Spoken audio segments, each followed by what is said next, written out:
Olá, já parou para pensar como era a cabeça de alguém na Idade Média?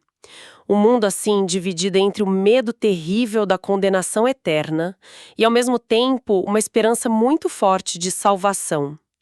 É nesse cenário, né, que surge uma ideia, nossa, fascinante: o purgatório. Hoje, a nossa exploração vai mergulhar fundo na história de como esse conceito nasceu, como ele se consolidou. A gente vai se basear num artigo bem detalhado sobre isso. E a nossa missão aqui é tentar entender as raízes, sabe? O desenvolvimento, o impacto dessa ideia que, de certa forma, redesenhou o mapa do além para a cristandade ocidental. Ok, então, vamos começar a desvendar isso. Como é que se passou de uma visão tão aparentemente simples, né, só céu e inferno, para a necessidade de um terceiro lugar, um lugar no meio? Bem, é interessante isso. Nos primeiros séculos do cristianismo, a visão que predominava era mais binária mesmo. Céu para os justos, aqueles perfeitos, e inferno para os pecadores que não se arrependiam. Era uma lógica meio de tudo ou nada, sabe? Ou salvação completa ou condenação definitiva. Mas essa rigidez toda, imagino que começou a gerar uma certa angústia, né? Porque e as pessoas comuns? Aquelas que, bom, não eram santas, mas também não eram o puro mal encarnado. A gente vê essa obsessão pela salvação em tudo na época, né? Nas igrejas, nos afrescos, nos sermões, até nos testamentos, cheios de doações pela alma. Não era só o medo da morte, era o que vinha depois. Uma travessia moral que era decisiva. Precisamente. Essa inquietação que ia crescendo, ela clamava por uma resposta tanto teológica quanto pastoral, né? E o purgatório surge como essa resposta.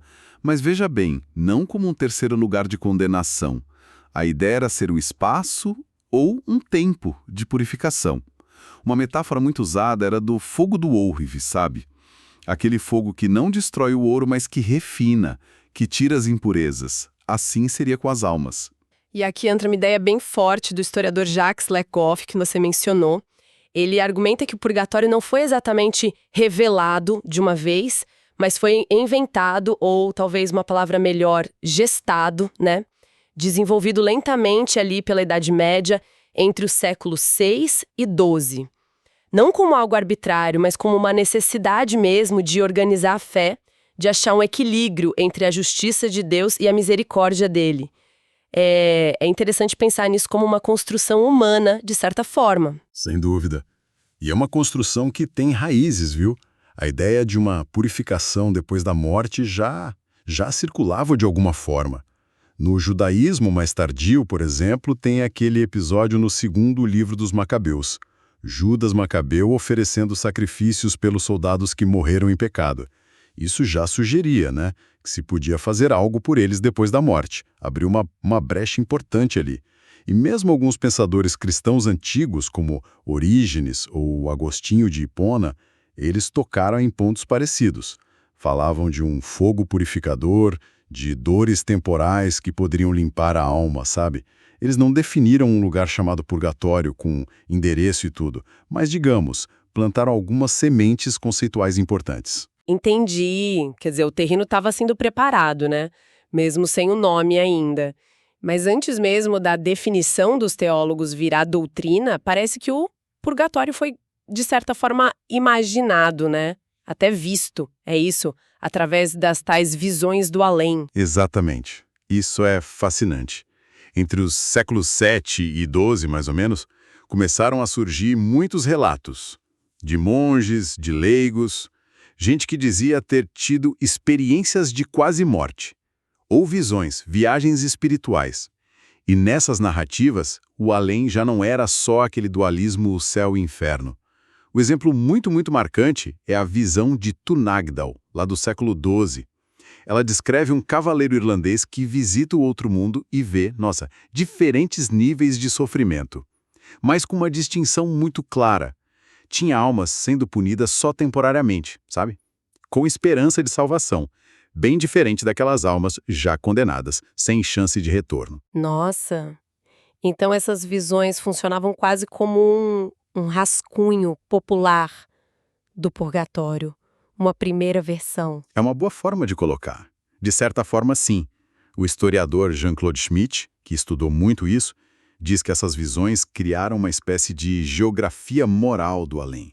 Elas tornaram o invisível um pouco mais concreto, mais fácil de entender talvez. Mostravam que a fronteira entre os vivos e os mortos não era tão rígida assim, que era permeável, que as orações feitas aqui podiam ter efeito lá.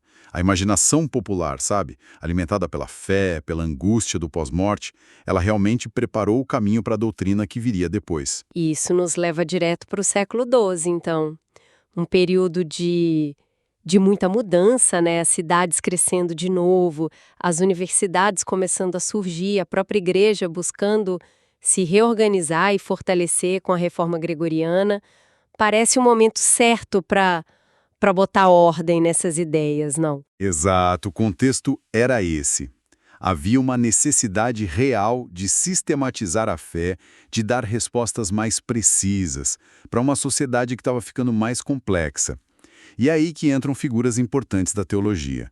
Pedro Lombardo, por exemplo, lá por 1150 mais ou menos, na obra dele As Famosas Sentenças, ele foi o primeiro, sabe, a usar a palavra purgatorium mesmo como um substantivo, designando um lugar específico, um lugar de purificação temporal, diferente do inferno que era eterno.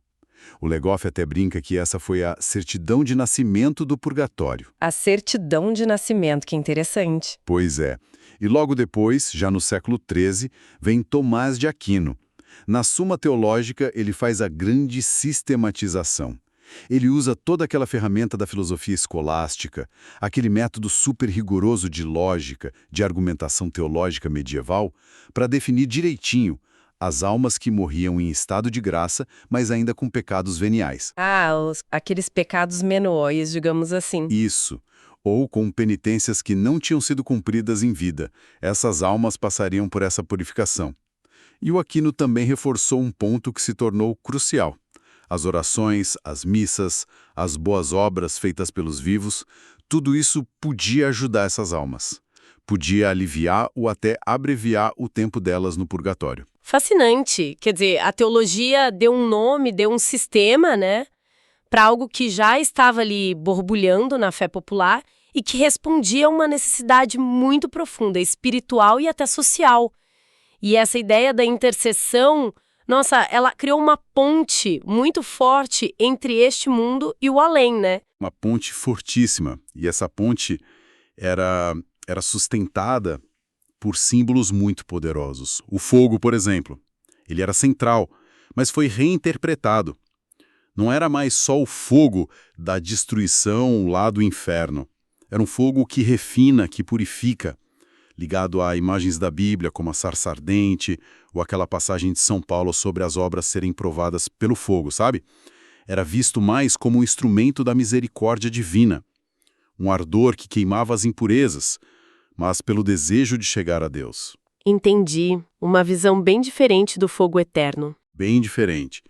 E outro símbolo fundamental foi o tempo. O purgatório introduziu uma nova dimensão temporal no além. Não era a eternidade do céu ou do inferno.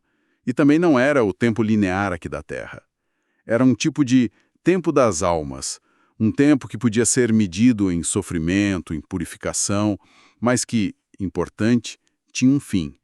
Tinham relatos na época que diziam coisas como um dia aqui para nós equivale a 1 ano lá nas chamas.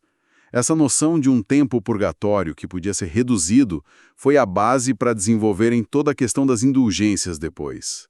Imagino.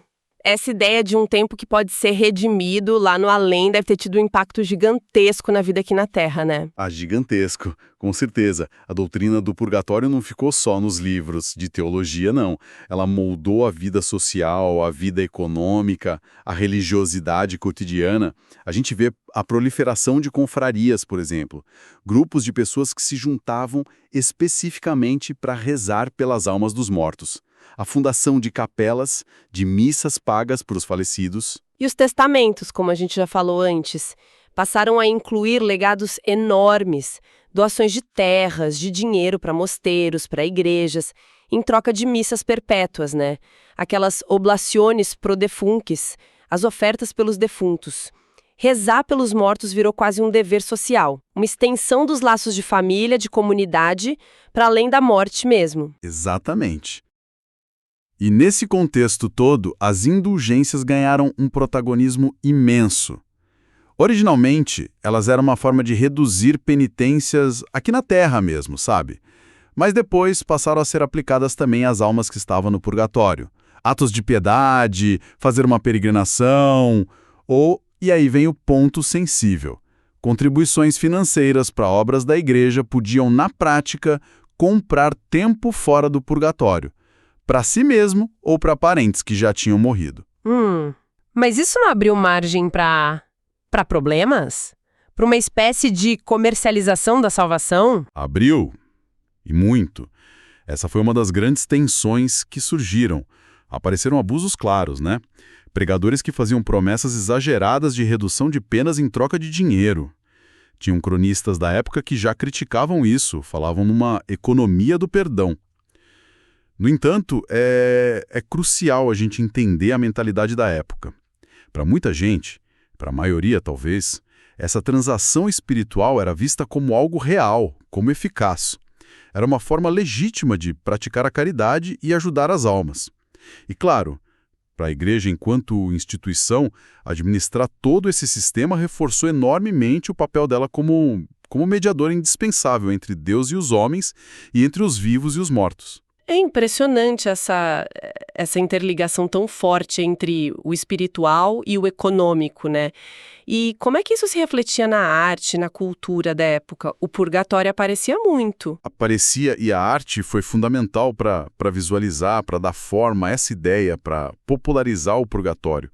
Nos vitrais coloridos das catedrais góticas, por exemplo, como em Chartres, na França, você viu o fogo purificador, sim, mas muitas vezes em tons luminosos, dourados, azuis, e com anjos ajudando as almas, consolando. Era uma representação claramente distinta das imagens sombrias e desesperadoras do inferno. Ah, então tinha essa diferença visual clara. Tinha. E nos manuscritos iluminados, como os livros de horas, que eram aqueles guias de oração pessoais, muitas vezes ricamente decorados, era comum ter miniaturas mostrando as almas sendo libertadas do purgatório por anjos. Isso reforçava a ideia de que as orações dos vivos funcionavam. E a pintura também abraçou o tema, claro, com artistas como Fra Angélico, por exemplo, mostrando essa purificação de uma forma até delicada, esperançosa. E na música? Na liturgia, imagino que também, né? Sim, sim. Cantos litúrgicos como o famoso Dies Ira, o Dia da Ira, e o Libera-me, Livra-me, Senhor, que eram muito usados nas missas pelos mortos. Eles expressavam justamente essa tensão, sabe? Entre o temor do julgamento divino e a esperança na misericórdia. O próprio canto gregoriano, e depois a polifonia que surgiu no gótico, buscavam criar uma atmosfera sonora que elevasse a alma, que acompanhasse essa ideia de ascensão. E a própria oração que a gente ouve até hoje, né? Requiem aeternam dona eis Domine, et lux perpetua luciat eis. Dai-lhe, Senhor, o repouso eterno, e a luz perpétua os ilumine. Essa oração encapsula perfeitamente a meta final. Sair daquele tempo purgatorial para entrar na luz eterna de Deus. A luz perpétua. Exato. Mas talvez, assim, a representação cultural mais poderosa, mais completa e que mais durou seja a de Dante Alighieri, na Divina Comédia. O purgatório de Dante é monumental. Ele imagina o purgatório como uma montanha imensa que as almas precisam escalar. É uma jornada de ascensão moral, de aprendizado, de esperança. O sofrimento existe, sim, mas ele tem um sentido, ele leva à purificação. A atmosfera ali é radicalmente diferente do desespero que ele descreve no inferno. Aquela imagem famosa de Dante quando ele finalmente sai do inferno e chega ao purgatório e diz que viu as estrelas brilhar de novo. Isso simboliza demais essa redescoberta da esperança. É lindo. Nossa, a obra de Dante realmente deu uma forma quase física, né? E emocional para essa ideia teológica toda. Mas essa concepção que parecia tão estabelecida, ela também enfrentou contestações, certo? Afinal, o mundo estava mudando. Sim, enfrentou. E bastante. A partir ali dos séculos XV e XVI, com o Renascimento, o humanismo, começaram a surgir novas formas de pensar o indivíduo, a religião, a própria relação com Deus. Pensadores humanistas cristãos, como o Erasmo de Roterdã, por exemplo, eles não negavam o purgatório em si, mas criticavam duramente os abusos, especialmente das indulgências. E essa mentalidade quase contábil que tinha se criado em torno da salvação. Erasmo, com sua ironia fina, sugeria focar mais num purgatório interior, sabe? O da consciência arrependida, da mudança de vida, aqui e agora, do que ficar calculando penas num lugar físico com um cronômetro. Entendi. Uma crítica mais focada na espiritualidade do que na mecânica da coisa. E a questão das indulgências acabou sendo o estopim para algo ainda maior, né? Exatamente. Foi o estopim, aquela campanha massiva de venda de indulgências para financiar a construção da nova Basílica de São Pedro em Roma, com pregadores usando lemas chocantes como aquele atribuído a Tetzel. Assim que a moeda no cofre cai, a alma do purgatório sai. Aquilo gerou um escândalo enorme e foi um dos fatores cruciais para deflagrar a Reforma Protestante. A Reforma? Isso. Em 1517, Martinho Lutero publica suas 95 teses. E ele ataca diretamente essa prática das indulgências e, por extensão, a própria base teológica do purgatório como ele era entendido na época.